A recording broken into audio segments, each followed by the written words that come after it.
Mega డిఎస్సీపై YCP దుష్ప్రచారాల మీద కొత్తగా ఉపాధ్యాయ పోస్టులు పొందిన టీచర్లు కన్నెర్ర చేశారు. ప్రతిభను, ఏళ్ల శ్రమను రాజకీయ స్వార్థం కోసం అవమానిస్తే ఊరుకునేది లేదని తెగేసి చెప్పారు. మెగా డిఎస్సీకి సంఘీభావంగా తిరుపతి జిల్లా చంద్రగిరిలో ఆత్మగౌరవ ర్యాలీ చేపట్టారు. చంద్రగిరి నియోజకవర్గంలో ఉపాధ్యాయ పోస్టులు సాధించిన 82 మందితో పాటు పెద్ద సంఖ్యలో యువత ర్యాలీలో పాల్గొన్నారు. జాతీయ రహదారి నుంచి క్లాక్ టవర్ వరకు కాలినడకన కదం తొక్కారు. పారదర్శకంగా జరిగిన పరీక్షలపై బురద జల్లడం మానుకోవాలని హితవు పలికారు. రిజర్వేషన్ల అమలుపై ప్రభుత్వం ఎన్నిసార్లు స్పష్టతనిచ్చినా అవగాహన లేకుండా అసత్య ప్రచారాలు చేయడం సరికాదని టీచర్లు ధ్వజమెత్తారు. 2014 నుంచి 2025 వరకు దాదాపు 11 సంవత్సరాలు కష్టపడితే వచ్చిందండి నాకు ఈ పోస్టు. అందులోనూ మాది ఓసీ అండి, రిజర్వేషన్ లేదు. అలా మెరిట్లో రావడానికి ఇది నేను 3వ ప్రయత్నంగా చేశానండి. అంటే ఇన్ని సంవత్సరాలు నేను పడుతున్న కష్టాన్ని వీళ్ళు పాలిటిక్స్ కోసం ఉపయోగించుకొని వాళ్ళ కోసం వాళ్ళ స్వార్థంగా ఉపయోగిస్తున్నారు. ఇది చాలా తప్పండి.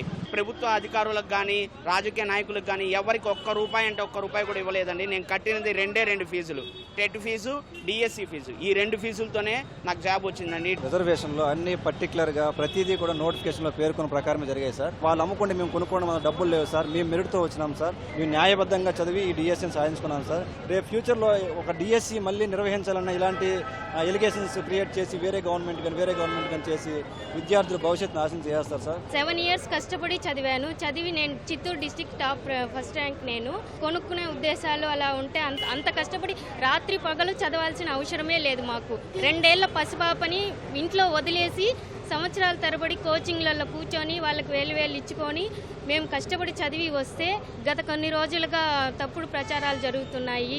ప్రచారం చేయడం అనుకోండి, ఇది ధర్మం కాదు. మేము ఎంతో కష్టపడితేనే ఇక్కడికి వచ్చాము. ఒక షార్ట్ టైం ఒక నిర్దిష్ట ప్రణాళికని ఇచ్చి నిర్దిష్ట టైంకి ఎగ్జామ్ పెట్టి నిర్దిష్ట టైంకి రిజల్ట్స్ ఇచ్చి నిర్దిష్ట టైంకి మాకు ట్రైనింగ్ ఇచ్చి నిర్దిష్ట టైంకి మమ్మల్ని ఒక ఈ సర్వీస్లోకి పంపించి మేమేదో చదువు చెప్పాలని మేము ఇక్కడికి వస్తే బయట ఈ సోషల్ మీడియాలో వచ్చి ఇవి అవాస్తవం, ఏది ఫేక్ అంట, ఇవ్వండి ఇవి మమ్మల్ని ఆవేదనకు గురి చేసి మేము ఎంత ఇబ్బంది పడుతున్నామో మా వృత్తి ధర్మాన్ని మేము పాటించాలనుకుంటున్నాం సార్. ఒక రాజకీయాన్ని ఇది అంటగట్టి మమ్మల్ని ఇబ్బంది పెట్టకండి సార్. కష్టపడి సంపాదించాం జాబ్, ఊరికే రాదు మాకంతా.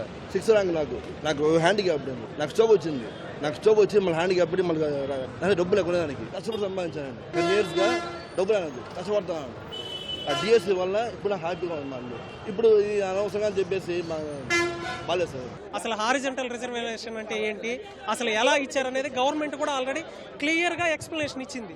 అంత క్లియర్గా ఎక్స్ప్లెనేషన్ ఇచ్చిన తర్వాత కూడా మళ్ళీ మీరు ఇలా మాట్లాడడం అనేది అసలు కరెక్టే కాదు.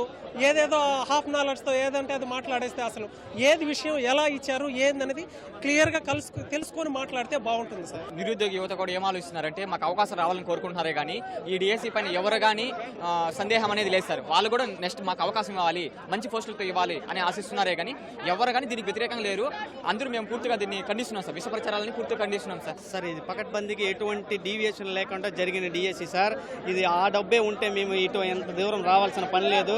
మా ఎంతో కష్టపడి సాధించుకున్న ఉద్యోగం సార్ ఇది. దీన్నైతే మేము అసత్య ప్రచారాలు తీవ్రంగా ఖండిస్తున్నాం సార్. సార్ మా అమ్మాయి విజువల్లీ డిజేబుల్డ్ సార్.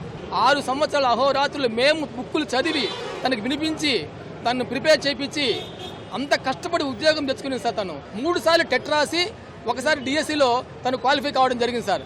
ఇది ఆషామాషి ప్రక్రియ కాదు సార్. అంత కష్టపడి చెప్పి ఒక తండ్రిగా నేను ఈ కార్యక్రమం పాల్గొనకపోతే నాకే షేమ్ సార్.